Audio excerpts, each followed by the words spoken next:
드러내는 그런 수사들이 패러독스는 예수님께서 오신 하신 말씀이다 이런 역설적인 그런 내용들이 나오고 있습니다.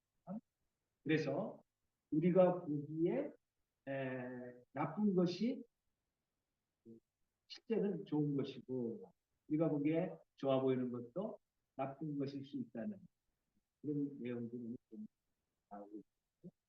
우리 본문에 역사적 진리가 잘 녹아져 있는데 이 시간에 제가 복과 저주 선언을 제목으로 말씀드립니다. 세 가지로 말씀드리려고 하는데 복 있는 사람과 악인들 그리고 두 번째 복 있는 자, 가난한 자, 줄인 자, 우는 자, 버림받은 자. 이 사람들이 사실 누가 복이 있어요? 그죠? 근데 예수님 복이 가난한 자, 우는 자, 그리고 줄인 자, 버림받은 자. 그 다음 세 번째 화 있는 자. 누가 화가 있는 자? 부요한 자, 배부른 자, 웃는 자, 칭찬받는 자. 그런 사람한테 화가 있죠. 이게 무슨 말이에요? 한번 살펴보면서 그렇죠. 복 있는 사람과 악인. 성경은 복과 화에 대해서 많이 말씀하고 있는데 여러분 가장 잘 알고 있는 말씀이 신명기서 28장에 있고요. 하나님의 말씀을 듣고 지켜 행하면은 들어가도 복을 받고 나가도 복을 받고 그릇이 복을 받고 그런 말씀이 있잖아요. 그래서 그 여러 목록들이 나오는데 말씀을 듣고 행하는 자에게 주어지는 복이요. 반면에 그 뒤에 행하지 않는 자에게만 저주에 대한 말씀입니다. 그런데 그 받는 복을 요약하면은 한 6가지가 됩니다. 첫 번째, 머리가 되고 꼬리가 되지 않는. 이거는 높은 지위와 명예를 말하는 거고, 두 번째, 떡받는 그릇이 복을 받는다. 의왕의 새끼가 복을 받는다. 물질적인 풍요. 세 번째, 건강. 네 번째, 전쟁에서의 승리. 삶에서 승리. 다섯 번째, 번성하는. 그 다음에 여섯 번째, 페이브, 하나님의 호의, 은총. 그게 하나님께 주어지는 말씀을 지켜 행할 때 오는 복이에요. 그럼 저주는 뭐냐? 그 반대죠. 그건 저주가 임한 거예요. 근데 감사하게도 예수님이 십자가에서 우리가 받아야 될 저주를 다 받으셨어요. 나무에 달린 자마다 저주를 받아요. 그래서 우리에게는 저주를 끊고 축복받는 길이 우리 앞에 놓여져 있습니다. 그러므로 성도들은 그리스도 안에서 저주를 끊고 복을 누리는 자리에 될 수 있는 저하고 여러분들이 다 그런 삶을 누릴 수 있기를 바랍니다. 시편 1편을 보면은 시편 1편 잘 아시죠? 복 있는 자는 악인의 길을 쫓지 않는. 그거 다 거의 외우시잖아요. 근데 거기에 보면 복 있는 사람과 악인들이 구별돼서 나. 악인들은 오직 바람에 나는 모와 같아. 겨와 같아. 그리고 심판을 견디지 못하고 의인들의 회중에 모임에 들지 못하리로다. 악인의 길은 망한다 그랬어. 반면에 복 있는 사람은 시냇가에 심은 나무가 철을 따라 열매를 맺으며 잎사귀가 마르지 아니한 것 같으니 그가 하는 일이 다 형통하리라. 그런데 복 있는 사람은 또 어떤 사람이냐고 하면 조금 전에 말씀드린 것처럼 악인의 길을 따르지 아니하고 개인의 길에 서지 아니하고 오만한 자의 자리에 앉지 아니하고 오직 여호와의 율법을 즐거워하여 그 율법을 주야로 묵상하는 자.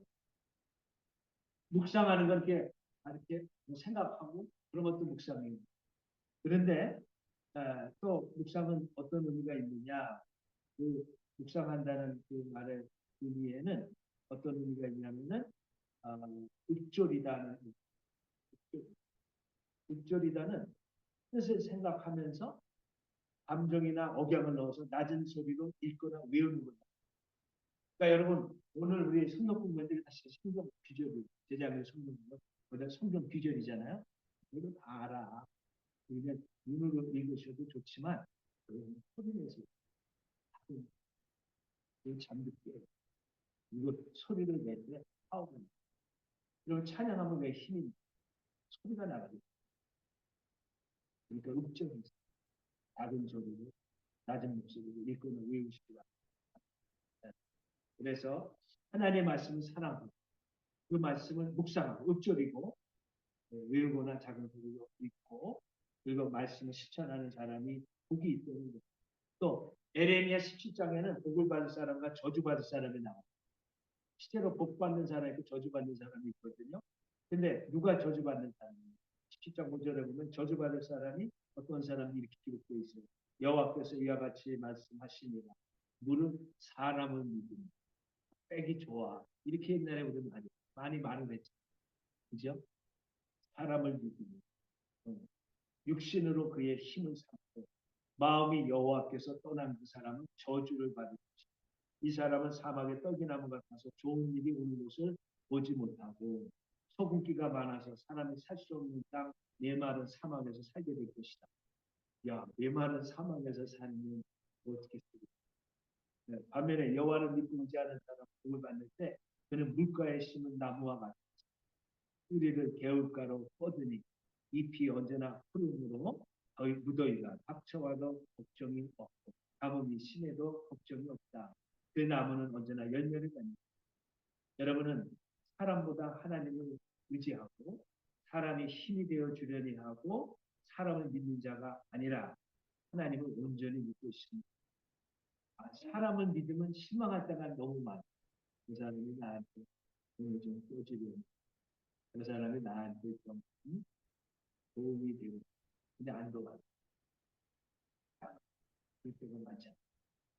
하나님이 사람 의지하지 말라. 사람은 믿음과 의지의 대상이 아니라 사랑의 대상일 뿐입니다. 따라서 사람은 믿음의 대상이 아니라 의지의 대상이 아니라 사랑의 대상입니다. 어느 줄에 서면 내가 성공을 하나님 줄에 서야 됩니다. 시편 146편 3절 5절 여러분 잘 아는 이런 말씀. 세 번역으로 제가 읽어드릴게요. 너희는 힘 있는 고관을 의지하지 마.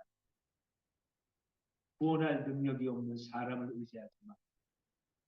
사람은 숨 한 번 끊어지면 흙으로 돌아가요. 정말 그렇지 않아요? 숨이 딱 끊어지면 그때는 사람이 아니야. 식구들이 다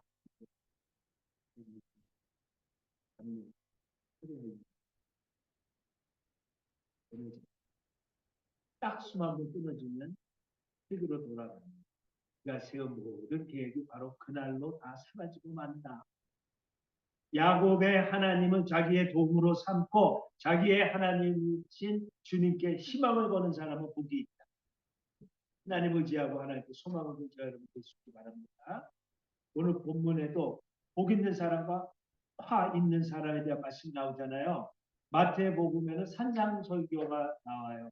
예수님께서 이제 산 위에 올라가 앉으시는 거기서 산에서 앉았어. 근데 오늘 누가복음 6장에는 평지에서 섰어. 여기 좀 차이가 있지만은 그러나 같은 장소였을까 다른 곳에서 말씀하셨을까 얘기가 분분하지만 그 내용은 뭐 거의 비슷합니다. 특히 산상수에는 팔복이 나오잖아요. 심령이 가난한 자는 복이지. 근데 거기는 복만 나와 8가지. 그래서 이스라엘 가면 팔복기라고 있어요. 그런데 오늘 나오는 얘기에는 4가지 복과 4가지 화가 나옵니다. 근데 언제 예수님이 이 사복과 사화를 4개의 복과 4개의 화를 선언하셨냐? 예수님이 산에 올라가서 밤이 새도록 기도하셨어요. 산에 올라가서 밤이 새도록 기도하신 다음에 뭐 하셨죠? 그 다음에 제자를 중요한 일을 앞두고 계시니 항상 기도하시고 여러분들도 참 멀리 여행 떠나기 앞서서 기도하시고 큰 비즈니스 하기 전에 기도하시고 자녀들이 결혼도 하고 그런 직장도 하고 중요한 일을 앞두고 위해서 기도할 수 있도록 권면하시는 저희를 보십니다. 밤새 기도하신 다음에 12제자 예수님의 선교 정책은 12명입니다. 결국 그 12명이 큰 일을 한 거예요. 그 중에 베드로 물론 나중에 바울과 같은 사람도 나타납니다. 그 제자가 또 충성된 사람들을 디모데 같은 사람을 낳고 그 사람이 충성된 사람을 낳고 충성된 자는 또 다른 사람 교인이 많아도 제자가 안 되면은 이게 양육이 계속해서 재생산이 안 돼. 그러니까 딱 12명만 있어도 그분이 다 양육자가 되고 그분들 따라가면은 그 계속 제자가 되는 거예요. 그러니까 교인이 많아도 제자가 없으면은 그냥 끝이야. 12제자가 그렇게 됩니다. 이게 예수님의 선교전이에요. 완전히 제자화. 3년 동안. 그럼 우리는 1시간 하잖아요. 그 시간이 부족해요. 그래도 여러분 열심히 참여해 주셔서 감사하고 그 대신 미리 꼭 공부하고 손해내서 읽으세요. 그리고 천국을 경험하고 여러분 통해서 여러분 가정에 천국의 학생들, 유석의 학생들 여러분 예수님 내려오셨어요. 그때 많은 제자들과 더불어 말씀도 좀 듣고 또 기왕이면 병고침도 받고 콩도 따고 그다음에 뭐예요? 원재희 집사님. 그다음에 뭐예요? 웃기만 하시네. 일도 보고 그런 말 있잖아요. 어, 아니네. 그러니까 병도 고치고 말씀도 듣고 이게 뭐 얼마나 좋아요? 그러니까 막 몰려들죠. 그때 네, 이제 그들이 예수께 나왔을 때 그들의 병을 고쳐 사람들이 막 만졌잖아요. 병 고침도 받았어. 그때 복과 화에 네 가지 복과 네 가지 화에 대해서 말씀하셨거든요. 근데 아까 말씀드린 것처럼 예수님이 가난한 자가 복이 있대. 줄인 자가 복이 있대. 우는 자가 복이 있대. 버림받은 자가 복이 있대. 특히 무슨 말이에요? 우리 생각하고는 좀 반대잖아요. 그럼 제가 그걸 좀 말씀드리고 복 있는 자. 두 번째, 예수의 가난한 자가 복이 있다. 그리고 뭐 홈리스 뭐 이런 사람 복이 있다. 그러는 의미입니까? 여러분, 예수님 말씀하시는 가난한 자는 당시 권력층의 압제하에서 고통당하는 서민들을 뜻한다고 볼 수 있습니다. 우리나라 일제 시할 때 일본 순사, 일본 순사 밑에서 일하는 한국 순사들 너무너무 잔인했어요. 그런데 그런 권력층의 압제에서 고통당했던 우리 조상들, 바로 그런 사람들이 가난한 사람들이고 그 압제하에서 얼마나 예수님을 진실하게 믿었어요. 여러분, 예수님의 마태복음 산상수훈에서 아까도 말씀드렸지만 따라서 심령이 가난한 자는 복이 있나니 마음이 가난한 자가 복이 있다. 오늘 누가복음에도 그런 맥락에서 예수님께서 하신 거예요. 당시 가난한 유대인들 중에서는요, 실제로 오직 하나님만 신뢰하는 경건한 자들이 아주 많았어요. 가난하고 로마의 압제하에 일제 식민자에 있었던 것처럼 그러면서도 오직 하나님만 신뢰하는 그런 경건한 사람들이 많은데 그 사람이 바로 여기 나오는 가난한 사람. 예수님은 이런 사람들이 예수님을 믿고 따랐기에 너희 가난한 자들이 복이 있다고 그러셨어요. 그리고 당시 아람어로 가난한 자는 경건한 자에 대한 칭호이기도 했어요. 가난한 자가 경건한 자를 말합니다. 여러분 심령이 가난한 자는 물질을 의지하지 않고 사람을 바라보지 않으며 오직 하나님만 의지하는 겸손한 사람입니다. 할렐루야. 예수님이 가난한 사람에게 하나님의 나라가 너희의 것이다 그랬어요. 이건 엄청난 말씀이에요.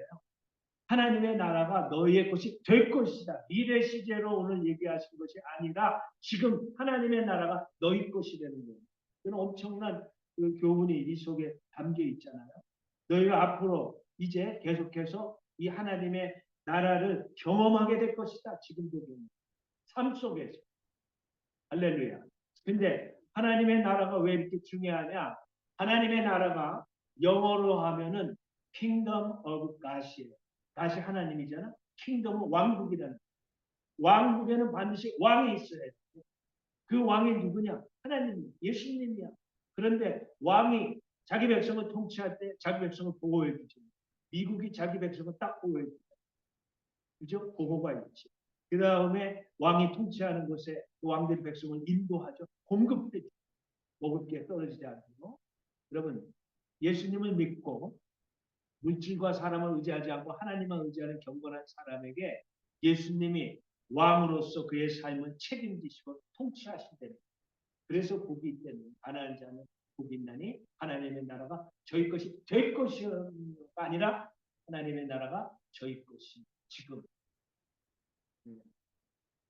여러분 그러므로 심령이 가난한 자가 복이 있다는 것이죠. 또 예수님은 지금 예수님 지금 강조하는 것은 미래가 아니에요. 지금 얘기하는 거예요. 지금 줄인 자는 복이 있다. 여기 지금 줄인 자라고 그랬어요. 21절에. 여러분, 근데 여기서 그들은 배부름을 얻을 것이라고 했어요. 여기서 줄인 자들은 세상이 제공하는 것에 만족을 느끼지 못하는 자들은 많아요. 그리고 줄인 자들은 계속해서 배고파하는 자들이 먹을 게 없어서가 아니에요. 이 사람들은 무엇을 배고파하느냐? 진리에 배고파, 하나님의 말씀에 배고파하는 사람입니다. 야고보서 8장 11절에 보면은 영적 기근에 대한 말씀이 나와요. 이게 오늘날 이 시대에 이루어지고 있잖아요. 주 여호와의 말씀이니라 보라 날이 이를지라 내가 기근을 땅에 보내리니 양식이 없어 주림이 아니며 물이 없어 가람이 아니며 여호와의 말씀을 듣지 못한 기갈이라. 하나님의 말씀을 듣지 못하면 영적인 기갈이 생긴답니다. 하나님의 말씀에 배고파하는 사람들에게 주님은 배부름을 얻게 하신다는 거예요. 또 하나님의 임재와 친밀함에 배고파하는 사람들에게도 주님은 그 소원을 만족시켜 주실 것입니다. 우리나라 이제 옛날 복음성가에 사람을 보며 세상을 보며 그 복음성가 기억나시죠? 사람을 보며 세상을 볼 땐 만족함이 없었네. 나의 하나님 그분을 뵐 때 나는 만족하였네. 저기 빛나는 태양을 보라. 또 저기 서 있는 산을 보라. 천지 지으신 우리 여호와 나를 사랑하시니 나의 하나님 한 분만으로 나는 만족하겠네. 할렐루야. 어느 분이 작사했는지 너무 작사하기 잘했죠. 사람을 보며 세상을 볼 때 만족함이 없어. 나의 하나님 그분을 볼 때 나는 만족합니다. 이게 바로 하나님을 배고파하는 그런 사람. 오직 우리 영혼을 만드신 하나님 자신만이 우리 영혼의 빈 공간을 채우실 수가 있어요. 그러므로 하나님께 대하여 배고파하는 있는 신자들은 마침내 우리 혼인잔치에 참여하여 배부름을 이제 장차 얻게 될 줄 믿습니다. 그 다음 지금 우는 자는 복이. 이건 또 무슨 얘기입니까? 이것도 역설적이다. 아니 웃어야 복이 온다. 그런 말도 있는데 세상은 웃어야 복이 와요. 소문만 먹네. 그랬는데 예수님은 웃는 자가 복이 있다. 우는 자가 복이 있다. 우는 자는 복이 있나니 너희가 웃을 것이며. 네. 여러분 비슷한 말씀이 산상수훈에서 나오는데 애통하는 자는 복이 있나니 저희가 위로를 받을 것입니다. 여러분 따라서 애통하는 자는 복이 있나니 저희가 위로를 받을 것입니다. 왜 애통하는 자가 복이 있죠? 왜 우는 자가 복이 있죠? 세상은 소문만 먹네. 웃어야 복이 와요. 그렇게 말하는. 예전에 뒤집어 얘기했죠. 그거는 우는 자는 그 이유가 자기 죄 때문에 울고 애통하는. 우는 자는 자기가 죄인됨을 깨닫고 또 그 죄에서 스스로 벗어날 힘이 없음을 깨닫고 우는 것.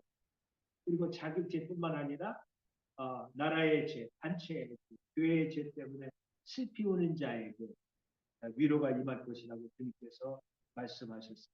이사야 57장 15절에 이런 말씀이 있습니다.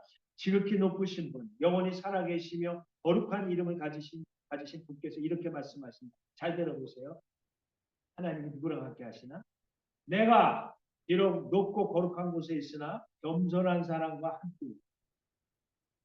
잘못을 뉘우치고 회개하는 사람과도 함께 있다. 겸손한 사람과 함께 있으면서 그들에게 용기를 북돋아주고 회개하는 사람과 같이 있으면서 그들의 상한 마음을 아물게 하였습니다. 할렐루야.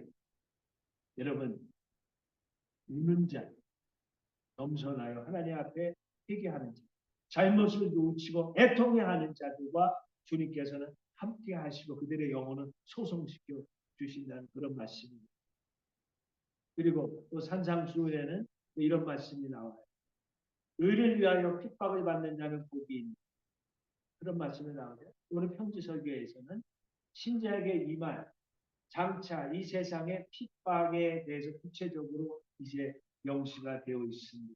그게 22절에 나오는데 예수를 믿기 때문에 인자로 말미암아 사람들이 너희를 미워하며 멀리하고 욕하고 너희 이름을 악하다 하여 버리고 네 가지가 나와요.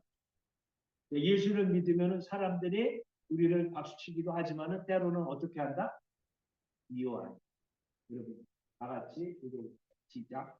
인자로 말미암아 사람들을 미워하며 멀리하고 욕하고 너의 이름을 악하다 하여 버릴 때 너희에게 여기 암탉을 많이 깐 새끼들은 많이 깐 암탉이라고 공공으로 때려가지고 지방 빨갱이들 전라도 인자도 근처에서 때려줘 죽이고 그것도 확인사살했던 청결교 청자 같은 전도사 그겁니다. 문중 새끼를 많이 깐 씨암탉이라 그 사람 때문에 그 섬 죽은 사람들이 얼마나 많이 예수를 믿는지 그런데 그 빨갱이들이 나 죽이고 떠나려고 할 적에 교인들이 이성봉 목사는 가지 말라고 그 자기가 찾아 교인이 있는데 내가 어떻게 안다 갔다가 너 잘하 그래서 그 자리에서 공봉 다른 교인들한테 다 공봉에 맞아줬고 확인사상에 충남을 줬고 크게 흘렸던 문중경 인자로 말미암아 사람들에게 미워하며 멀리하고 욕하고 너희 이름을 악하다 네 가지가 나 미워하고 멀리하고 욕하고 그런데 너희에게는 복이 있고 23절도 같이 읽어. 시작. 그러나 그날에 기뻐하고 뛰놀라 하늘에서는 너희 상이 큽니다. 그들의 조상들이 선지자들에게 이와 같이 하였습니다. 기뻐하고 뛰놀래는 그렇죠. 얼마나 역설적이에요. 여러분 그 피 흘림을 보고서 그 피가 헛되지 않았어요. 그래서 CCC 총회가 됐던 김중곤 박사 그런 사람이 나왔어요. 그리고 수많은 기독교인들이 전라도에서 얼마나 많이 나왔는지 그것도 나라의 지도자가 됐습니다. 한남 하시는 그 유명한 다그 김준경, 문준경 이제 전도자의 아저씨를 따라갔던 사람. 여러분 그날에 기뻐하고 뛰놀래는 왜? 이 땅에서 그렇게 순교했지만 하늘나라에서는 큰 하늘나라에 상이 있다는 거 없다는 있는데도 아주 크다는 거. 그러니까 세상적인 거하고 다르다는 거죠. 사람은 보이는 건 또 얼마나 비참해요. 그러나 하나님 보시기에는 얼마나 그 사람이 하늘에서 상이 크냐 이거예요. 그래서 오늘 예수님이 말씀하신 그 복은 우리가 생각하는 거와 완전히 다른 거죠. 그죠? 가난한 자, 그리고 굶주린 자, 그리고 우는 자, 그리고 예수님으로 말미암아 화받는 자 복이 있고 그럼 누구한테 화가 있느냐? 그죠? 누구한테 화가 있느냐? 이게 24절부터 나오잖아요. 부요한 자, 지금 배부른 자, 지금 웃는 자, 또 지금 모든 사람에게 칭찬받는 자에게 화가 있다. 부요한 자는 그냥 돈이 많은 그런 사람을 의미하는 게 아니라 심령이 부요한 자, 교만한 자야. 여러분 하나님 의지하지 않아요. 사람을 의지해 물질을 바라봐 세상에 있는 것을 사랑하는 사람이야. 이런 자들은 이 땅에서 모든 위로 다 받은 사람이니까 하늘나라에는 상이 없는 거예요. 그런 사람이 화가만 있대. 배부른 자는 어떤 자냐? 현세에서 물질의 풍요에 빠져 사는 황락을 일삼고 또한 자기 스스로 부러울 것이 없다고 자만하는 사람들이다. 이런 사람도 위로 이미 다 받은 거예요. 그래서 예수님이 너희 부요한 자들 너희 위로 이미 다 받았어. 지금 이미 그런 말이 반복. 너희 지금 배부른 자들 너희는 줄이려고 화했을 자 너희 지금 웃는 자에 너희가 애통하며 울리고. 왜 웃는 자는 어떤 자? 정함이 없는 재물에 소망한 그 이 세상과 세상에 있는 것에만 마음을 두고 사랑하는 사람들이 난 자신의 죄에 대한 회개와 애통함이 없는 사람은 말.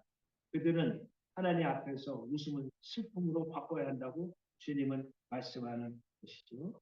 그래서 야고보도 세상을 사랑하는 자들에게 비슷한 말씀하셨는데 슬퍼하며 애통하며 울지어다. 너희 웃음을 애통으로 너희 즐거움을 근심으로 바꿀지어다. 주 앞에서 낮추라. 그리하면 주께서 너희를 높이시고. 오늘 이 말씀들은 성에게 주는 교훈이 많은데 구약의 선지자들 에게 처음에 한 일이 백성들의 상황을 진단했어요. 사실대로 그것을 지적을 해줬어요. 나쁜 거는 나쁘다고 지적을 해줬어요. 그 나쁜 걸 나쁘다고 얘기해주면 사람들 좋아하죠. 싫어하죠. 미워하죠. 듣기 싫어하죠. 평화가 온다. 거짓 평화. 항복하면 안 된다. 우리 이긴다. 하나님은 넘겨주겠다. 그래 바벨론. 여러분 거짓 평화를 얘기하고 세계 대신 안전해 우리는 그걸 선포했던 거짓 선지자들. 백성들로부터 엄청난 칭찬을 받았다. 그러나 이제 진리의 말씀을 전했던 선지자들 엄청 핍박받았어요. 목이 베기도 했어요. 컵에 쓰기도 했어요. 여러분 진리를 위해서 때로 사람들에게 핍박도 받고 나쁜 평판도 받을 수가 있어요. 때로 바른 길을 가라고 잘못됐다고 바르게 얘기해 주되 교인들은 삐집니다. 그런데 귀에만 듣기 좋은 그런 말들만 하면은 결국은 어떻게 되겠어요? 그 사람이 자기의 잘못과 죄에서 벗어날 수가 없는 것이죠. 그래서 누가 화가 있느냐? 누가 화가 있느냐? 모든 사람이 너희를 칭찬하며 화가 있다. 저도 좀 욕을 먹어야 되겠다.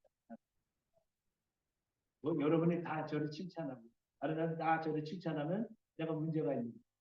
왜? 좋은 얘기만 하고 거짓 평화만 얘기하고 듣기 좋은 말만 하니까. 정신 차리세요. 주님이 오실 때가 얼마 안 됐어요. 그렇게 이야기하면 사람들이 지옥이 있습니다. 거기는 구더기도 죽지 않아요. 구도 꺼지지 않아요. 이렇게 신앙생활하면 지옥 갑니다. 그런 얘기 안 하잖아요. 듣기 싫다 그러고. 듣기 싫은 얘기를 하는 사람을 여러분들 좋아해야 돼요. 근데 인간 본성은 안 그래요. 듣기 좋은 말 하면은 일단 거부하고. 여러분, 모든 사람이 너희를 칭찬하며 화가 있어. 그들의 조상들이 거짓 선지자들에게 이와 같이 하였습니다. 여러분, 사도 바울은요, 고린도전서 15장 19절에서 이런 말을 했네요.